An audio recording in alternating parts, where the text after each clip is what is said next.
사복음서는 저마다의 각각 약간씩 특징들을 가지고 있습니다. 옛날에는 인터넷이나 또 이런 신문, 이런 매체들을 서로 공유하고 소통하기가 쉽지 않았습니다.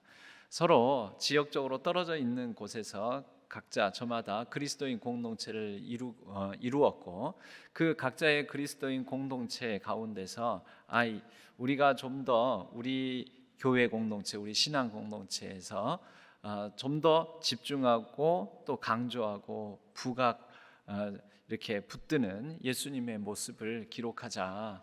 그것이 각 공동체마다 기록하게 된 사복음서가 되었습니다.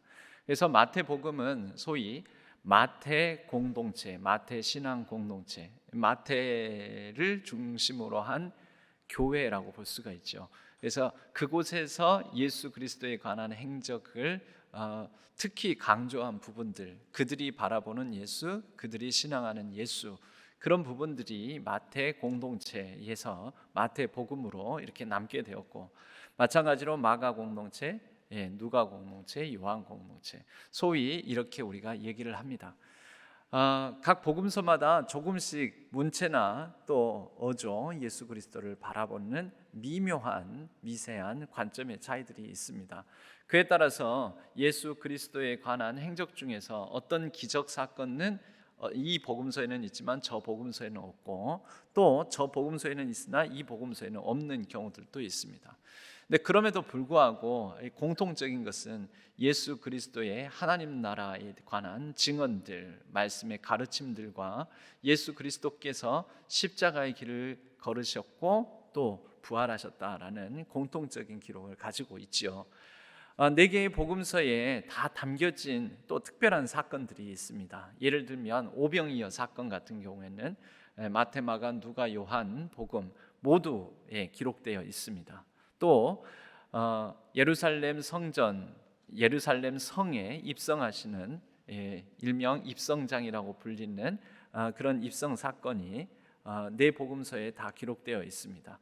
오늘 저희들이 대하는 것은 요한복음에 기록되어 있는 예루살렘 입성 장면입니다. 약간의 미묘한 차이점은 있지만 예수님을 환영했던 많은 무리가 있었다라는 것, 그것은 네 복음서가 다 공통적으로 증언하고 있는 것입니다.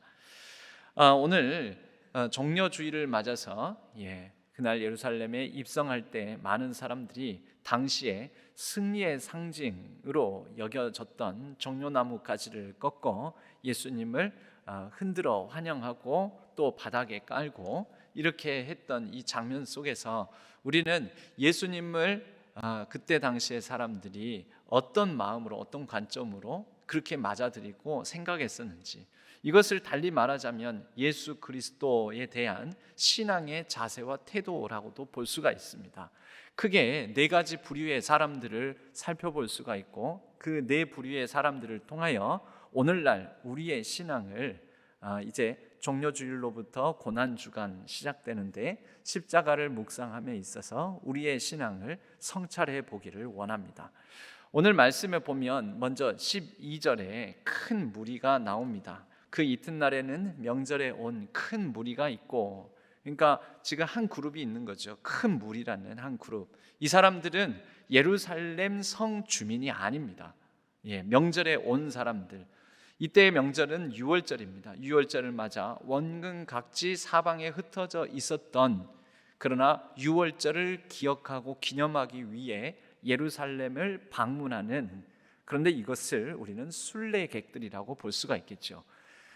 유월절을 기념하고 지키는 신앙을 따라 순례하는 사람들, 그 큰 무리가 있습니다. 두 번째 부류의 사람들이 그 절대로 순서대로 가면 16절에 제자들, 예수님을 따르는 12 제자들이 있었겠죠. 그리고 또 다른 무리가 나옵니다. 17절과 18절에 나오는 무리인데요, 나사로를 무덤에서 불러내어 죽은 자 가운데서 살리실 때 함께 있던 무리, 그러니까 나사로가 죽음에서 다시 살아날 때 나사로야 나오너라 예수님께서 말씀하실 때 그 나사로의 장례를 치르기 위해서 그 자리에 모였던 사람들, 그러다가 예수님께서 나사로를 살리신 것을 목도했던 사람들, 이 무리들이 또 있습니다. 이들은 예루살렘 순례객들하고 좀 다른 성격을 가진 무리이지요. 그리고 19절에 바리새인들이 있었습니다. 예수님이 계신 곳에 이들은 예수님이 어떻게 하나 보자 하면서 어떻게 꼬투리 잡을 거 있나 보자 하고 늘 예수님의 이런 행적을 제자들만큼 거의 항상 동행했던 그런 사람들이기도 합니다. 이렇게 네 부류의 사람들이 있는데 오늘 장면에 보면 예루살렘 입성 장면에서 예수님을 영접하고 환영하고 호산나 하면서 찬송하리로다, 주의 이름으로 오시는 이 곧 이스라엘의 왕이시여 하고 환영하는 인파들의 모습을 우리는 봅니다. 그러나 이 인파들 중에 예수님을 메시아로 맞아들이는 사람들 중에 이 바리새인들 그룹만은 예수님을 메시아로 여기지 않았죠. 호산나, 이 호산나라는 뜻은 어떤 승리에 대한 확신의 찬양과 더불어 구원에 대한 간절한 기도를 담고 있는 시편 118편 25절을 근거로 한 그런 외침입니다. 여호와여 구하옵나니 이제 구원하소서. 여호와여 우리가 구하옵나니 이제 형통하게 하소서. Save us, 우리를 구해 주소서. 우리가 기도합니다. We pray. 오늘날 우크라이나를 위해서 때로는 어떤 모임 단체, 기독 단체들에서는 우크라이나를 위해서 기도하자 하면서 pray for 기도하자, pray for 우크라이나 이렇게 문구를 적어서 피켓을 들고 이렇게 캠페인을 벌이는 그런 단체를 본 적도 있습니다. 여러분, 지금 예루살렘에 모인 사람들은 이런 간구, 이런 간절함을 가지고 있었습니다. 우리는 우리의 구원을 원합니다. 어떤 구원입니까? 여러분, 시기적으로 이 유월절이라는 절기가 갖는 그 의미가 있습니다. 유월절은 430년 동안 애굽과 바로의 다스림 가운데 있다가 이스라엘 백성들이, 애굽은 이집트이잖아요. 이집트로부터 자유하게 된 날, 애굽을 떠나게 된 날, 바로 그 날을 기억하고 감사하고 기뻐하고 즐기고 누리는 날입니다. 해방절, 우리로 따지자면 8.15 광복절일 정도 되겠습니다. 바로 이 시기입니다. 이 명절이 바로 유월절 시기. 유월절 시기니까 어느 때보다도 자유와 해방, 독립과 그런 독립으로 인한 기쁨, 이것을 많이 생각하고 누리는 날이죠. 그런데 지금 시대적으로는 어떤 시대입니까? 지금 예수님께서 서기 약 30년경으로 우리는 추정해 볼 수 있습니다. 이때는 기원전 이미 63년에 로마의 지배를 유대 땅이 받게 되었습니다. 일제에 우리는 1910년에 한일 합방으로 일제 치하에 들어가게 되지 않습니까? 그런데 기원전 63년에 로마 치하에 이 유대 땅이 들어가게 되었다는 것이죠. 그리고 지금은 서기 30년이 되었습니다. 영년로부터 63년 전에 로마에게 복속이 되어서 영년로부터 지금 한 30년 지났으니까 총 몇 년이 지났습니까? 93년 정도, 약 100년에 가까운 시간 동안 유대인들은 로마의 압제 가운데, 그들의 이방 제국의 지배 가운데 놓이게 되었다라는 거죠.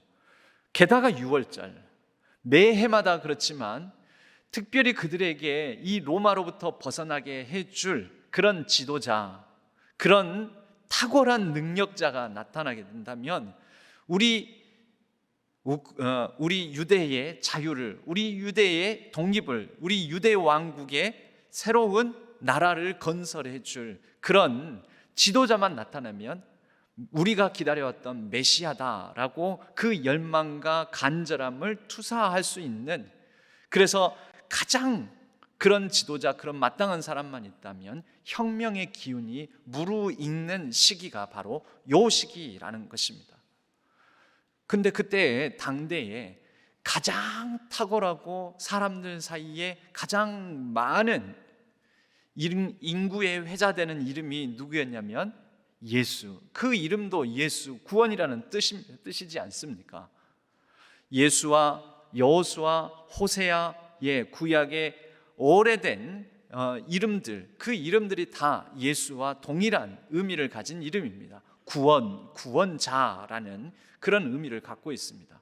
그 이름에 걸맞게 그동안 들려오는 많은 소문들을 놓고 볼 때 이 사람이야말로 이번 6월절에는 우리의 이 간절한 열망과 바람을 담아 유대의 완전한 자유와 해방과 독립의 기쁨을 가져다 줄 왕일지도 모른다, 왕일 것이다, 그런 열망으로 충만해 있는 시기, 그런 시절, 그런 시점이 바로 오늘 요한복음 12장의 예루살렘 입성 장면이라고 볼 수 있습니다. 다 그런 것은 아니죠. 여러분, 그러한 메시아로서 간절한 열망을 가지고 예수를 메시아로 바라보며 간절한 열망을 가진 사람들만 있지 않고, 먼저 우리가 살펴봐야 될 그 네 부류 중에서 한 부류, 바리새인들은 그런 생각을 갖고 있지 않았습니다. 예수를 메시아로 여기지 않았습니다. 그들에게는 이 유대 땅의 회복이 되는 다른 방식의 생각을 가지고 있었기 때문입니다. 그들은 이 유대 땅에 하나님 나라가 임하게 되는 것은 율법, 조상으로부터 지켜오는, 또 전해오는 토라 율법의 말씀을 잘 지킴으로 그들의 경건과 거룩의 수준이 일정선에 도달하게 되면 하나님 나라가 유대 땅에 임하게 될 것이다라는 신앙을 가지고 있었습니다. 여러분, 사실은 믿음이 좋은 사람들입니다. 매우 철두철미하게 말씀을 따라서 살아가는 사람, 그리고 매우 원칙주의적인 사람들, 얼마나 철저한지 이들은 한 계명도 어기지 않으려고 했었고, 심지어 이렇게 철저하게 지키는 계명을 안 지키는 사람이 있으면 그 사람들을 아주 못 살게 굴 정도로, 왜냐하면 평균을 깎아먹으니까, 유대의 거룩의 수준, 경건의 수준을 깎아내리는 사람들이라고 해서 그들을 매우 집요하게 제재를 가하기도 했던 사람입니다. 그런데 이런 바리새인들에게 예수님은 율법을 해체하다 못해서 율법을 파괴하는 사람처럼 보이기까지 했습니다. 안식일 준수 계명도 예수님은 어기시는 것처럼 보였고, 문자적으로 보면 예수님께서 안식일 준수 계명을 어기셨죠. 안식일에도 병자를 고치셔서 일으켜 세우시고, 또 안식일에도 제자들과 더불어서 밀 이삭을 까서 드시기도 하고, 이게 다 안식일에 일하지 말라는 명령에 반하는 것이었습니다. 또 다른 제자들과 더불어서 가난하고 헐벗고 굶주린 사람들, 많은 죄인들과 더불어 식탁 교제도 나누시고, 그리고 심지어 그 율법을 준수하고 가장 거룩하고 경건하다고 여기는 자신들을 향해 예수님께서는 너희들은 실상은 하나님을 믿지 않는 사람이라면서 돈을 좋아하는 자, 외식하는 자, 회칠한 무덤이다 라고까지 예수님이 조롱하시기도 했었습니다. 그러니 이 바리새인들은 예수님을 메시아로 여기지 않았던 것입니다.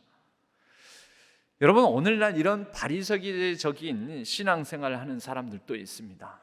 내가 가진 원리 원칙 굉장히 열심히죠. 철두철미하죠. 신앙생활도 겉보기로는 굉장히 거룩하고 경건하게 하는 것처럼 보입니다.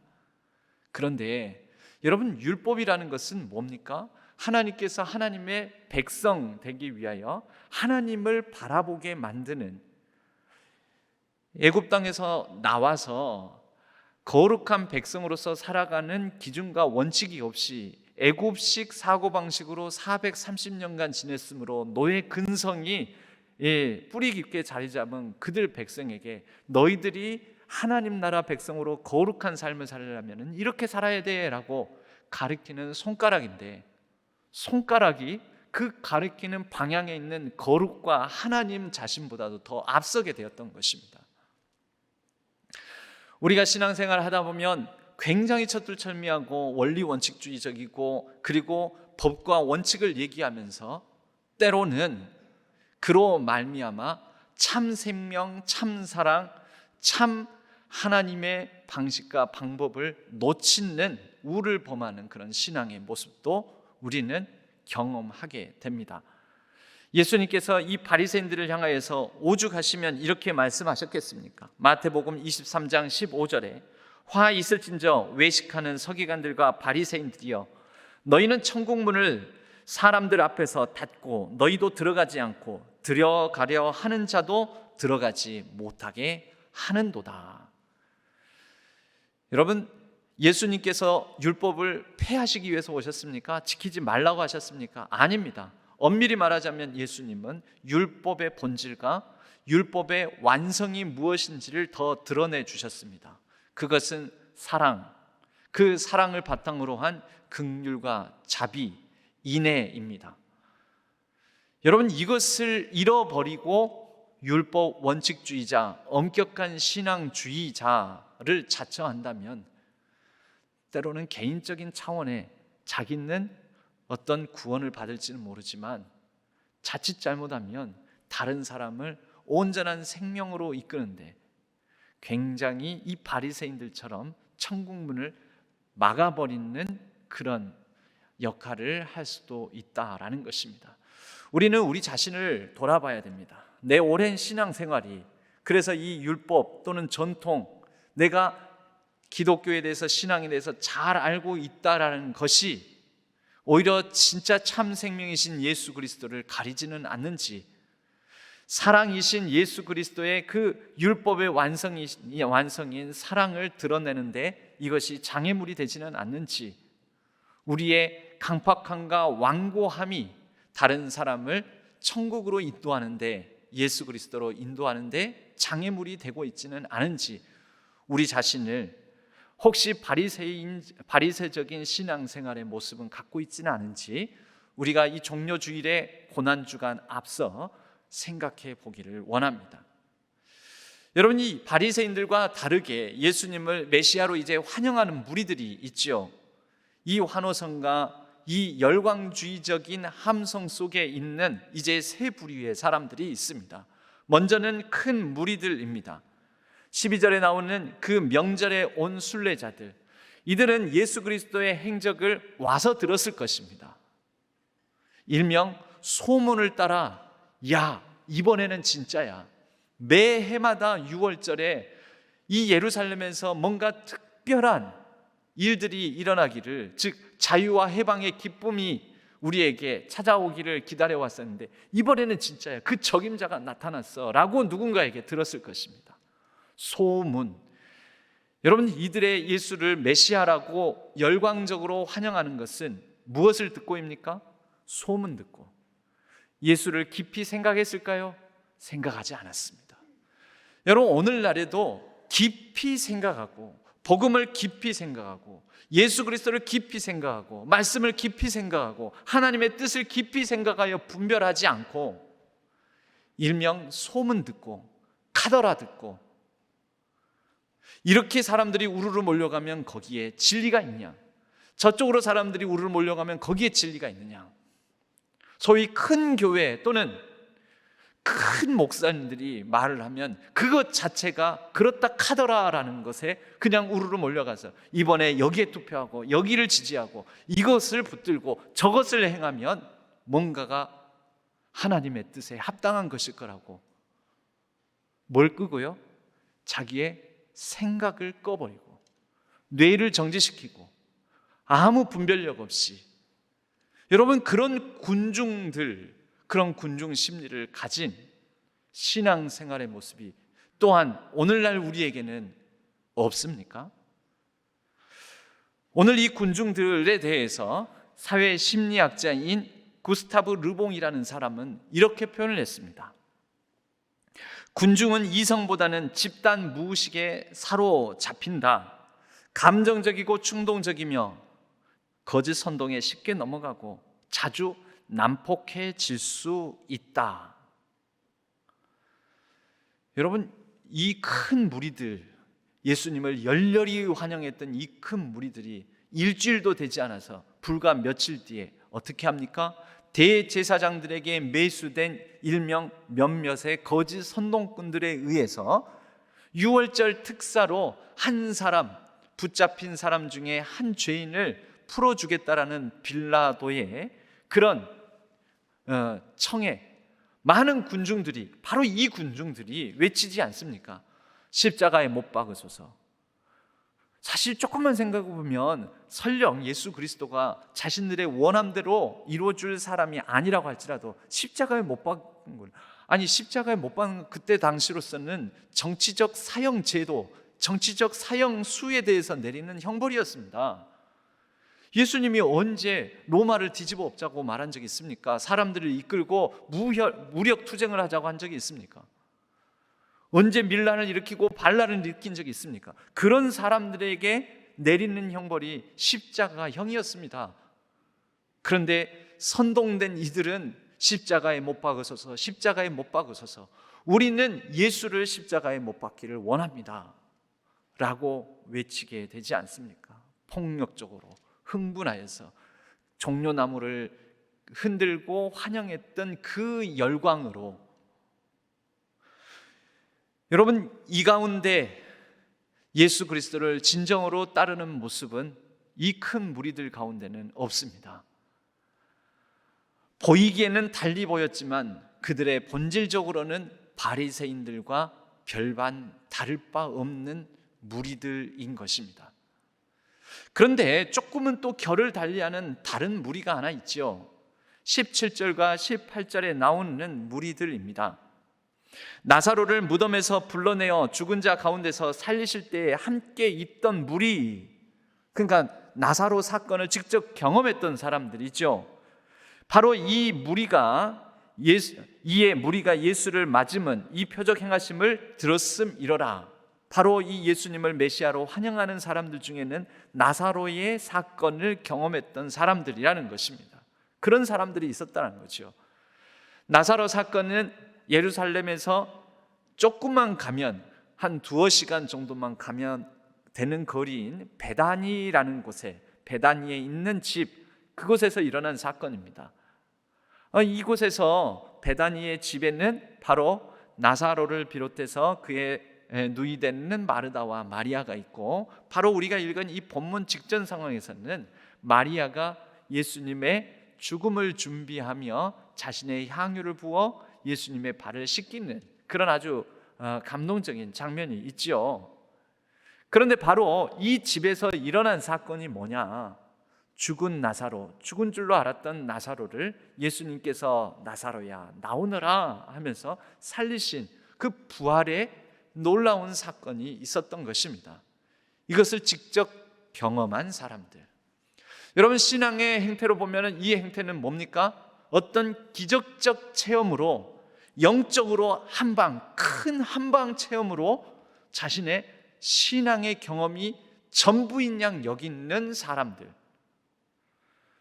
여러분, 오늘날도 어떤 방언 체험, 어떤 집회에서 특별한 은혜 체험, 어떤 예언 체험, 특별한 신유의 경험, 여러분, 그것을 모든 신앙생활의 전부로 아는 거죠.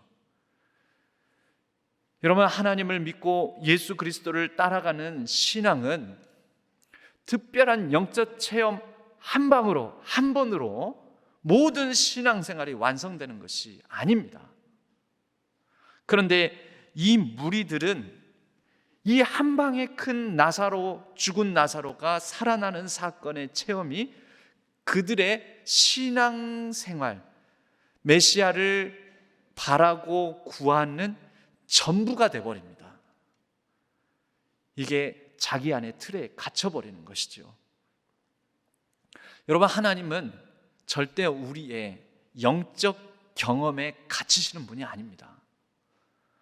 단 한 번의 이적 체험이 그게 아무리 크고 황홀하고 대단하고 인상적이라 할지라도 우리는 그 틀 안에서 신앙생활을 할 것이 아니라 그 영적 체험을 소중한 것으로 여기되 그 영적 체험을 뛰어넘어 우리의 신앙의 지경이 확장되어져야 됩니다. 무엇보다도 그 영적 체험, 그것으로 인한 황홀경에 빠질 것이 아니라 이제 묵묵히 부단히 십자가의 걸음과 십자가의 말씀과 십자가에 관한 가르침을 우리는 새기고 익히고 묵상하고 따라가야 한다라는 것입니다. 이 체험으로 따지자면은 이제 마지막 무리에 해당되는 제자들이 있죠. 체험으로 따지자면 가장 확실하고도 가장 반복적이고 가장 자주 가장 많이 경험한 무리들이 제자들입니다. 그들은 이 나사로의 살아나는 사건 한 방의 체험이 아니라 이런 한 방의 체험들이 여러 방 있었습니다. 일상적으로 일어났죠. 3년간 예수 그리스도를 따르면서 동고동락하면서 가나의 혼인잔치에 물이 포도주로 바뀐 사건부터 해서 예수님께서 길을 가다가 많은 병자들을 고치시고 일으키시고 눈먼 자를 보게 하시고 말 못하는 자를 말하게 하시고 또 여러 귀신 들린 자의 귀신을 내쫓으시고 오병이어의 기적을 베푸셔서 풍성하게 먹이시고 그리고 물 위를 걸으시고 이 놀라운 체험, 기적의 연속으로 말미암아 이들은 학습된 사람들입니다. 여러분, 학습된 사람들 아니 얼마나 귀합니까? 이 정도의 풍성한 체험과 이 정도 예수 그리스도에 대한 제대로 된 학습 훈련을 받은 사람이 어디 있겠습니까? 그런데 우리는 이 다음 장면에서 예수님께서 십자가의 이 재판정과 십자가를 지시고 십자가의 길을 걸어가시는 마지막 최종적으로 십자가에 달려 죽으시는 그 장면에 이 제자들이 어디에 있었는지 우리는 알 도리가 없습니다. 적어도 예수님의 그 십자가의 자리에 이들은 함께하지 않았습니다.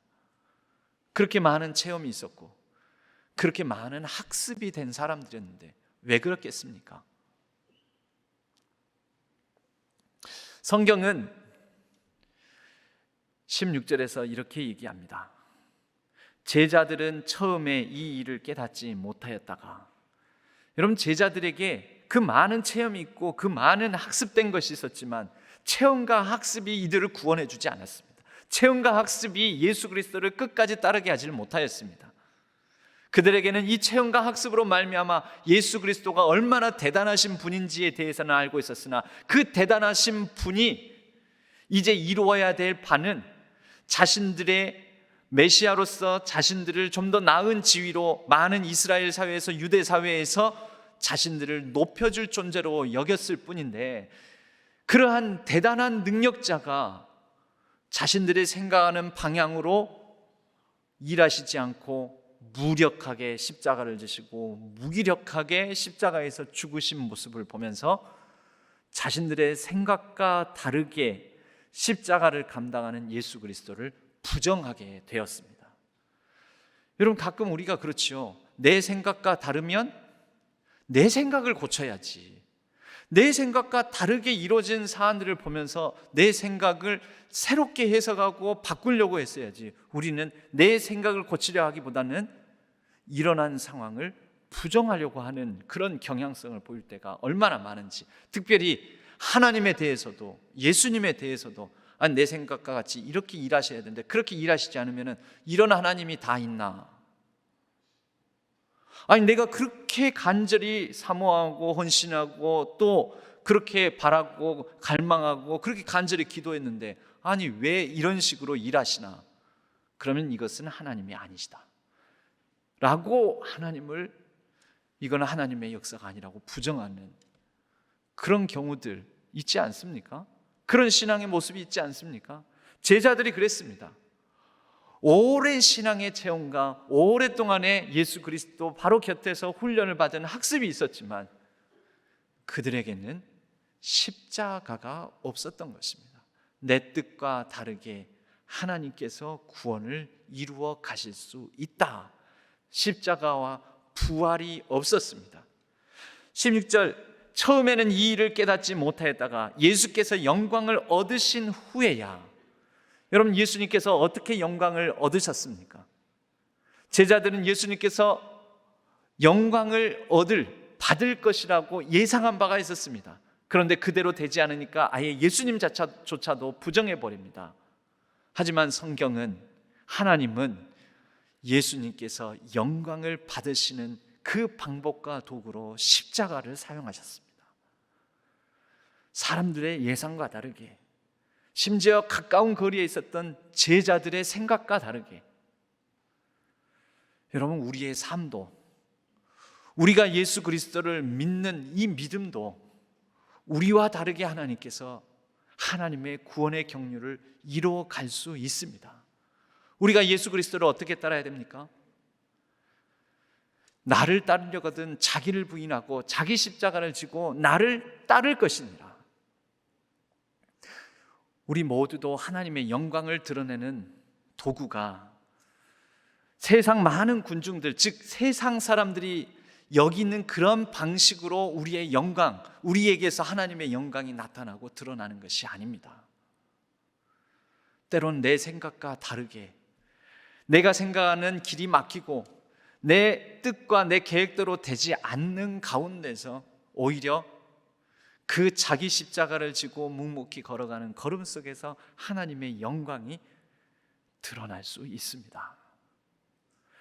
오늘 이 많은 무리들, 다양한 바리새인들, 큰 무리들, 또 다른 나사로의 죽음과 부활을 목도했던 체험적 무리들과 그리고 예수님의 기적을, 예수님을 일상적으로 경험하고 학습했던 제자들, 이 많은 사람들의 무리와 다르게 사람들이 거기에 어떤 의미를 부여하든지 그것과 상관없이 묵묵히 그들의 본성과 그들의 자리를 지켰던 두 존재가 있습니다. 하나는 종려나무요, 하나는 어린 나귀입니다.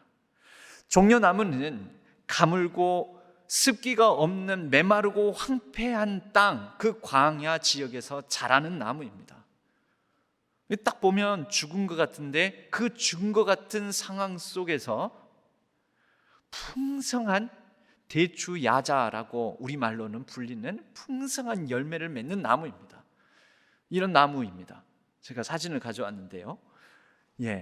언뜻 보면은 그냥 일반 야자나무 같죠. 근데 여러분, 야자나무하고 종려나무하고는 완전히 다릅니다. 야자나무는 열대 우림 지역, 다시 말해서 고온다습한 많은 비가 내리는 곳에서 막 무럭무럭 자라는 게 야자나무고요. 밀림, 정글 같은 데서 자라는 나무.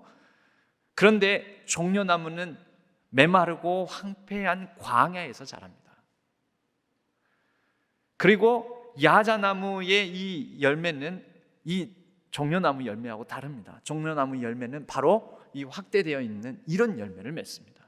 이 대추처럼 생겼죠. 근데 일반적으로 우리나라에 있는 대추보다도 한 서너 배에서 많은 거는 5-6배까지 큽니다. 그리고 엄청 답니다. 그 황폐한 땅에서 자신의 생명력을 지킬 뿐만 아니라 그 가운데서 풍성한 열매를, 이 한 그루에서 보통 한 20kg 정도의 대추 야자 열매가 맺힙니다. 그 열매로 광야에서 먹을 것이 없는 사람들에게 생명과 같은 귀한 양식이 되기도 하는 나무가 바로 이 종려나무인 것입니다.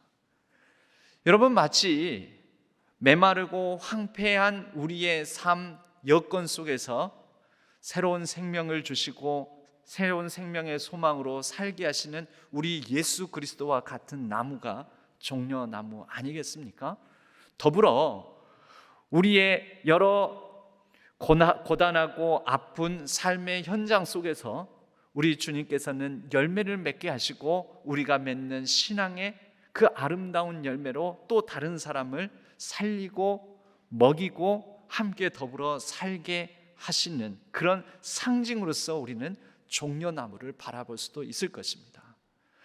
사랑하는 우리 신안의 성도님들, 요즘같이 힘들고 혼란스럽고 또 아프고 또 여러 가지 눌리고 이런 상황 속에서, 그러나 그 가운데서 부활의 생명력으로 우리에게 찾아오셔서 척박한 땅에서 종려나무처럼 열매 맺게 하실 우리 주 예수 그리스도의 은혜를 붙드는 우리 모든 성도님들 되시기를 바랍니다.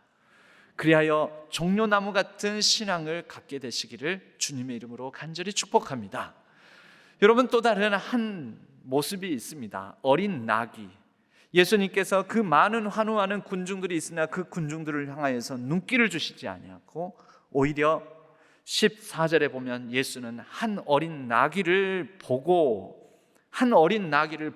타시니, 어린 나귀는 볼품 없습니다. 대단한 존재도 아닙니다. 어린 나귀를 타면 시선이 높아지는 것이 아니라 낮아집니다. 다른 사람들이 오히려 내려다볼 수도 있습니다. 보통 이 나귀하고 대조적으로 우리가 말하는 것이 말입니다. 보통 개선 장군처럼 이렇게 승리자로서 왕처럼 나타나려면 말 타고 와야 됩니다. 말은 시선이 높습니다. 다른 사람들을 내려다봅니다. 다른 사람들이 우러러봅니다. 그런데 예수님은 어린 나귀를 타시고 다른 사람의 시선 높이이거나 그보다 낮은 위치의 자리에서 사람들 사이를 지나가십니다. 어린 나귀는 빠르지도 않습니다. 어린 나귀는 자신의 보폭과 자기의 속도로 그렇게 그러나 묵묵히 부단히 꾸준히 걸어가는 존재입니다. 여러분, 때로는 우리의 인생이 내가 바라는 속도감 있게 그렇게 나아가지 못할 때도 많습니다. 우리의 인생이 효율이 높지 못할 때도 많습니다. 그러나 주님은 그런 어린 나귀와 같이 보폭이 크지도 않고 속도도 빠르지도 않은 우리의 삶을 보시고 우리의 삶에 동행해 주십니다. 괜찮다, 더디더라도 괜찮다, 연약해도 괜찮다, 할 수 있는 너만의 속도와 보폭으로 묵묵히 꾸준히 걸어가라. 내가 너와 함께 할 것이다. 여러분, 그것이 나만의 인생의 속도, 나만의 인생의 보폭, 그것이 우리의 십자가 아니겠습니까?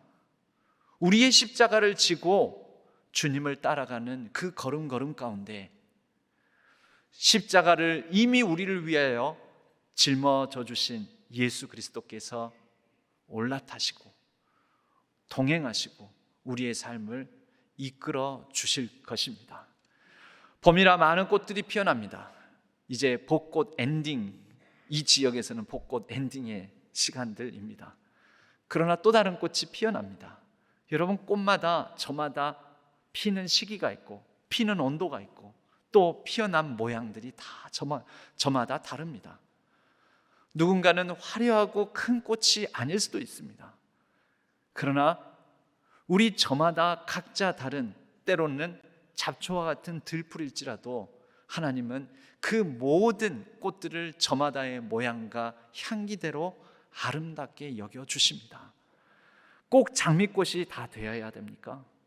꼭 모두가 다 작약과 모랑같이 꽃의 왕이다라고 불려지는 그런 꽃이 되어야 하는 것은 아닙니다. 때로는 우리가 꽃을 피우지 못할 때도 있습니다. 그러나 주 예수 그리스도를 믿고 따름에 그 거룩한 생명력으로 우리의 일상을, 그 십자가의 걸음을, 우리의 십자가를 지고 날마다 묵묵히 걸어갈 때 그 걸음걸음에 우리 주님께서 동행하시고 그 삶을 인정해 주시고 받아 주실 것입니다. 우리 주님과 함께 십자가의 영광 그리고 그 부활의 생명력의 누림 가운데 참여하는 많은 성도님들을 통해 그 일상에 힘들고 부족하고 때로는 연약하고 척박한 땅에서 묵묵히 자기 속도와 자기 보폭으로 주님을 따라가는 우리 모든 신안의 성도님들, 우리 모든 예수 그리스도의 십자가를 묵상하는 무리들에게 우리 하나님께서 영광을 나타내시고 우리의 삶을 통해 영광을 보여주실 줄로 믿습니다. 우리 성도님들의 날마다 걸어가는 그 일상 속에서 십자가 부활, 그것이 우리의 신앙의 본질이 되고 십자가의 부활의 그 길을 묵묵히 어린 나귀처럼 우리의 속도대로 주님과 함께 동행하는 복된 삶이 되기를 주님의 이름으로 간절히 축복합니다.